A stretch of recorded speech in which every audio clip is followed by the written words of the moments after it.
Assalamualaikum warahmatullahi wabarakatuh. Bismillahirrahmanirrahim. Wassalatu wassalamu ala asyrafil anbiya'i wal mursalin Sayyidina wa maulana Muhammadin wa ala alihi wa sahbihi ajma'in. Mantik atau logika merupakan ilmu kaidah berpikir yang dirintis pertama kali oleh Aristoteles dan mulai berkembang di dunia Islam pada masa Umayyah. Kedatangan logika di dunia Islam ini mendapatkan tanggapan yang beraneka ragam.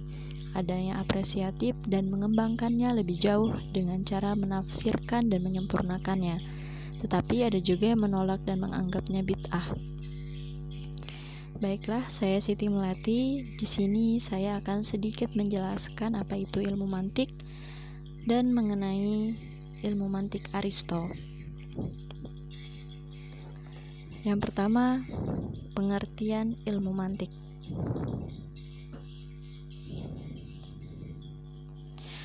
Secara bahasa, kata logika berasal dari bahasa Yunani, logika, yang berhubungan dengan kata benda, logos, yang secara etimologi berarti perkataan atau sabda sebagai manifestasi manusia. Istilah lain digunakan sebagai padanannya adalah mantik, yang diambil dari kata kerja Arab, nataqo, yang berarti berkata atau berucap. Kemudian secara terminologi, menurut Burhanuddin Salam, logika adalah ilmu pengetahuan yang merumuskan tentang hukum-hukum, asas-asas, aturan-aturan, atau kaidah-kaidah tentang berpikir yang harus ditaati supaya dapat berpikir tepat dan mencapai kebenaran, atau ilmu pengetahuan yang mempelajari aktivitas akal manusia dipandang dari segi benar atau salah.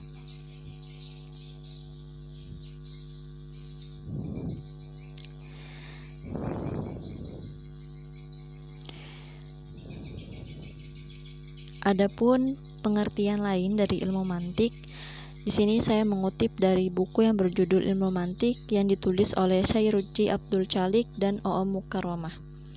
Yang pertama, ilmu mantik atau logika, ilmu yang memberikan aturan-aturan berpikir valid. Kedua, logika atau ilmu mantik juga disebut suatu cabang filsafat yang mempelajari asas-asas dan aturan-aturan penalaran supaya orang dapat memperoleh kesimpulan yang benar. Kemudian yang ketiga, logika atau ilmu mantik merupakan disebut juga ilmu tentang undang-undang berpikir. Dan yang keempat disebut juga ilmu untuk menggerakkan pikiran kepada jalan yang lurus, dan disebut juga ilmu pengetahuan tentang karya-karya akal budi untuk membimbing menuju yang benar.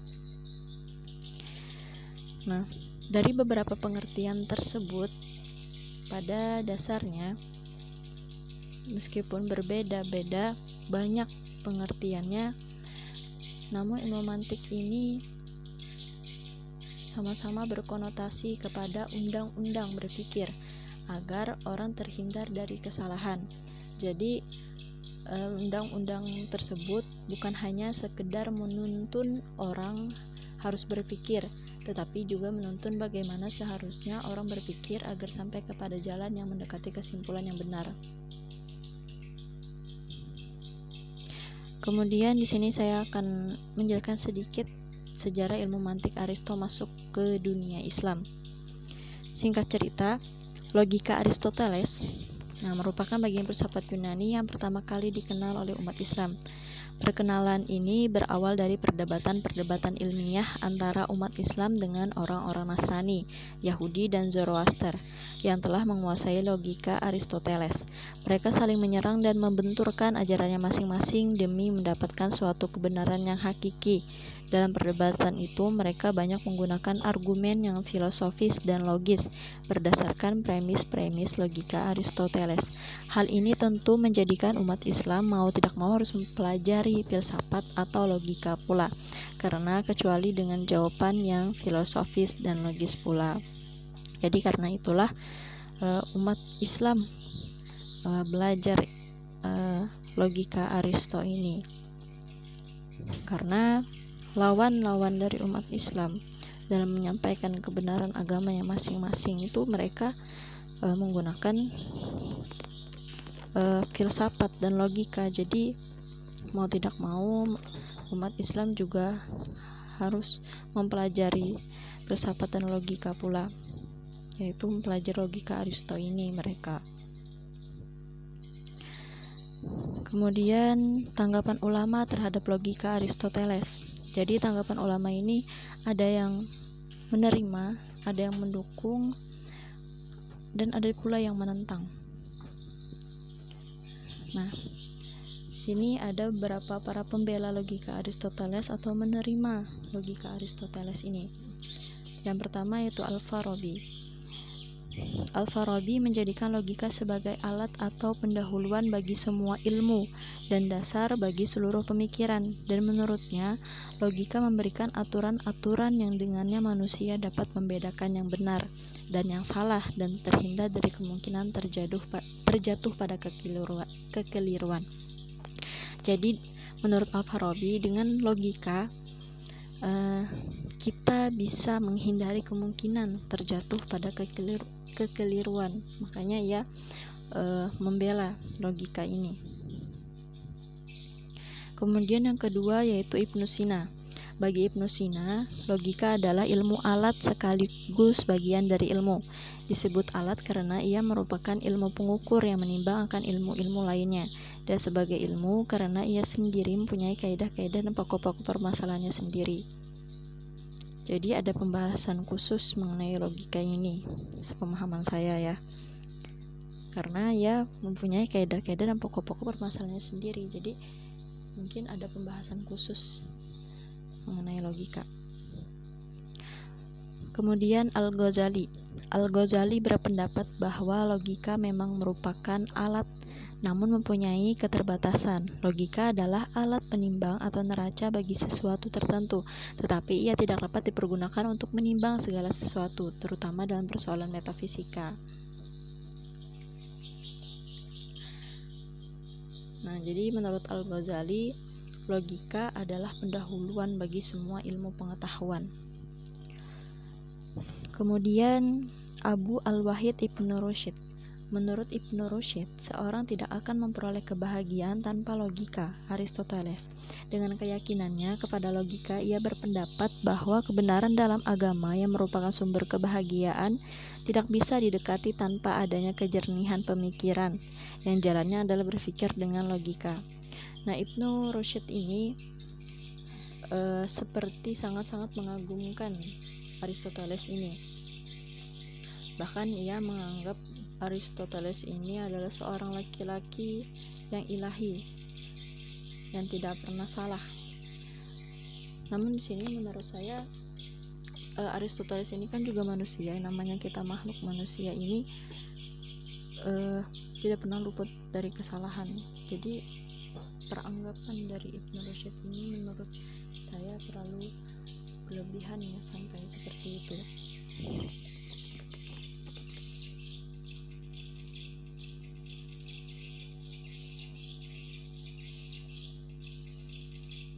Kemudian penentang ilmu mantik Aristo. Yang pertama itu ada Taqi al-Din Ibnu Taimiyah. Menurut Ibnu Taimiyah, logika Yunani sama sekali tidak dibutuhkan oleh cendekiawan, bahkan bagi orang bodoh sekalipun. Hal ini karena kekuatan akal hanya berfungsi untuk membenarkan dan tunduk kepada nas. Jadi menurut Ibnu Taimiyah, akal hanya menjadi saksi pembenaran dan penjelasan dalil-dalil Al-Quran, bukan menjadi hakim yang akan mengadili. Oleh karenanya, akal harus diletakkan di belakang nas-nas agama dan tidak boleh berdiri sendiri. Kemudian Ibnu Qayyim al-Jauziyah. Bagi Ibnu Qayyim, mustahil logika dapat menjaga dari ketergelinciran pemikiran, sementara kaidah-kaidahnya sendiri mengandung kerancuan. Ibnu Qayyim mencontohkan itu salah satunya dalam konsep kontradiksi atau paradok. Jadi masuk kontradiksi di sini menurut pemahaman saya adalah sesuatu hal yang berlawanan. Ya, seperti itu. Kemudian Ibnu Qayyim juga membantah pendapat ada yang berpendapat bahwa mewajibkan logika Aristo ini. Ia membantah karena ini tidak benar. Buktinya keempat imam mazhab mereka itu tidak pernah belajar logika, namun kecerdasan akal mereka itu tidak pernah bisa diragukan lagi. Nah, jadi seperti itu. Kemudian Al-Wazir Al-San'ani. Bagi Al-San'ani, tata bahasa Al-Quran adalah tata bahasa Arab Fushah, sementara logika Aristoteles dikembangkan dalam bahasa Yunani. Oleh karenanya, keduanya berbeda sehingga tidak tepat menerapkan logika Aristoteles di dunia Islam yang berbasiskan bahasa Arab, apalagi mengambil kesimpulan dari Al-Quran berdasarkan logika Aristoteles. Ya, jadi Al-San'ani ini tidak menerima logika Aristo diterapkan ke dalam agama Islam, karena agama Islam merupakan agama fitrah yang tidak membutuhkan penalaran falsafi dan logika. Kemudian Jalal al-Din al-Suyuti. Kontribusi besar dari karya al-Suyuti yaitu Saun al-Mantiq wa al-Kalam, Al-Fan al-Mantiq wa al-Kalam adalah rangkumannya lengkap dan sistematis tentang pendapat-pendapat ulama atas mantik Aristoteles. Jadi Al-Suyuti ini tidak seperti ulama lainnya, yaitu mengkritik mantik Aristo ini, namun ia justru mengumpulkan dan merangkum pendapat-pendapat ulama lain. Kemudian Ibnu al-Salah.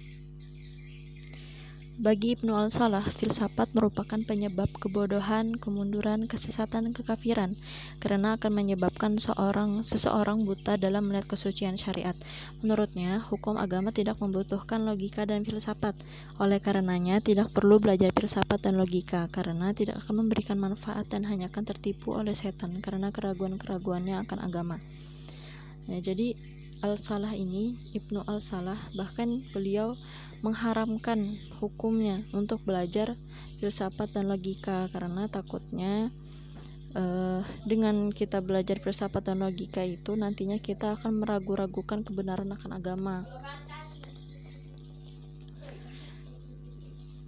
Kemudian Abdul Wahab al-Subki. Bagi al-Subki, pertimbangannya adalah agama. Nah, jadi Al-Subki ini mengambil jalan tengah dari pendapat Ibnu al-Salah tadi. Al-Salah tadi kan mengharamkan belajar mantik karena takutnya akan meragu-ragukan kita tentang agama, terhadap agama. Jadi Al-Subki di sini mengambil pertimbangannya adalah agama. Selagi tidak membahayakan agama, maka diperboleh. Tetapi sebaliknya, apabila dengan pelajari mantik menggoncangkan agama, maka haram hukumnya.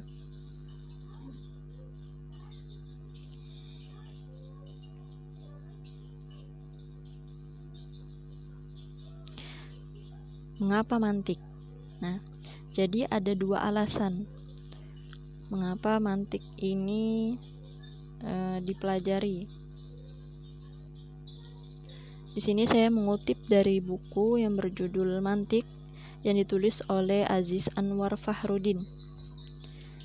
Jadi ada dua alasan, yaitu yang pertama karena fungsinya sebagai ilmu alat. Nah, Khazanah klasik Islam menyebut mantik sebagai ilmu alat. Al-Akhdari dalam Nazam Al-Sulam Al-Munawrak, nazam yang dihafal di cukup banyak pesantren tradisional, mengungkapkan hal ini dalam satu baitnya. Wa ba'du fal mantiqu lil janani nisbatuhu kan nahwi lil lisani. Artinya, mantik bagi pikiran ialah seperti nahwu bagi bahasa. Di bagian pengantar Mi'yar, Al-Ghazali pun menyebutkan tamsil yang sama persis antara nahwu, bahasa, dan mantik, pikiran. Jadi, sementara nahwu adalah alat penertib bahasa, sedangkan mantik ialah alat penertib pikiran. Kemudian yang kedua, alasannya yaitu karena Mantik berfungsi untuk menelaah semua jenis pengetahuan rasional dan menjadi landasan bersama dalam berargumentasi dengan siapa saja. Nah, perlu kita ingat bahwa umat Islam tidak tinggal sendiri di dunia ini. Ada agama-agama lain yang tinggal di dunia ini.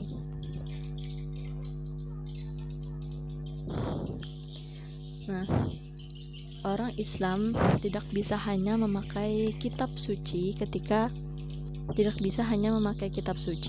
berargumentasi dengan orang yang tidak beragama Islam.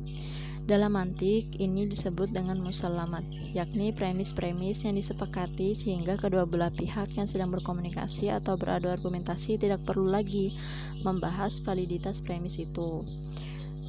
Argumentasi dengan dalil dari kitab suci berlaku jika lawan bicara sudah menyepakati bahwa apa yang disampaikan dari kitab suci benar adanya, karena berasal dari wahyu Tuhan. Lain halnya jika premis dasar ini belum disepakati. Sebagai ilustrasi, jika saya adalah orang Islam, ya saya memang orang Islam, saya sebagai orang Islam misalnya terlibat dalam adu argumentasi dengan orang yang bukan Muslim yang bertanya, mengapa Anda percaya ada Tuhan yang Esa? Dan kemudian saya menjawab, karena demikianlah yang dinyatakan dalam Al-Quran. Maka pada saat bersamaan komunikasi akan susah untuk dilanjutkan sebab lawan bicara saya itu tidak mempercayai Al-Quran sebagai wahyu Tuhan. Dan kemudian saya juga akan terjebak dalam argumen sirkular yang merupakan satu bentuk cacat pikiran. Nah, mengapa ini merupakan argumen sirkular? Sebab kebenaran bahwa Al-Quran adalah wahyu Tuhan mestilah mengasumsikan terlebih dahulu kebenaran adanya Tuhan, bukan sebaliknya. Dengan kalimat lain, khususnya ketika saya berbicara dengan orang yang tidak mengimani Al-Quran sebagai wahyu Tuhan, kebenaran bahwa Tuhan ada tidak bisa dijustifikasi dengan Al-Quran. Karena kita yang berargumentasi dengan non-muslim ini tadi kan mereka tidak mempercayai dan tidak mengimani Al-Quran, jadi tidak bisa kita justifikasi dengan Al-Quran. Nah, fondasi Tuhan ada tidak bisa dibangun di atas cabangnya Al-Quran, wahyu Tuhan. Nah, dalam contoh yang telah saya paparkan tadi, dalam konteks ketika lawan bicara bukan orang yang beragama Islam, komunikasi hanya bisa terjalin bila ada landasan bersama, yakni sebuah tempat di mana semua orang yang mampu berpikir dapat berpijak. Landasan bersama ini adalah logika. Jadi dengan logika ini kita untuk berargumentasi dengan orang yang non-muslim, karena mungkin mereka juga akan sulit memahami dan menerima pendapat kita ketika kita menyampaikannya dengan ayat Al-Quran, sedangkan mereka tidak mengimani Al-Quran, jadi sulit. Jadi maka digunakanlah ilmu mantik ini. Ya, seperti awal-awal masuknya ilmu mantik Aristo ke dunia Islam tadi, mereka awalnya itu melalui perdebatan dengan kaum Nasrani, dan sedangkan kaum non-muslim itu menggunakan filsafat dan logika dalam menyampaikan kebenaran ajaran agama mereka. Jadi mau tidak mau umat Islam juga mempelajari mantik Aristo itu tadi. Nah, jadi seperti itu juga maksud dari alasan yang kedua ini, sebagai landasan bersama dalam berargumentasi dengan siapa saja. Ya, mungkin sekian presentasi dan pemaparan dari saya. Kurang lebihnya saya mohon maaf jika ada kesalahan. Bisa ditulis di kolom komentar.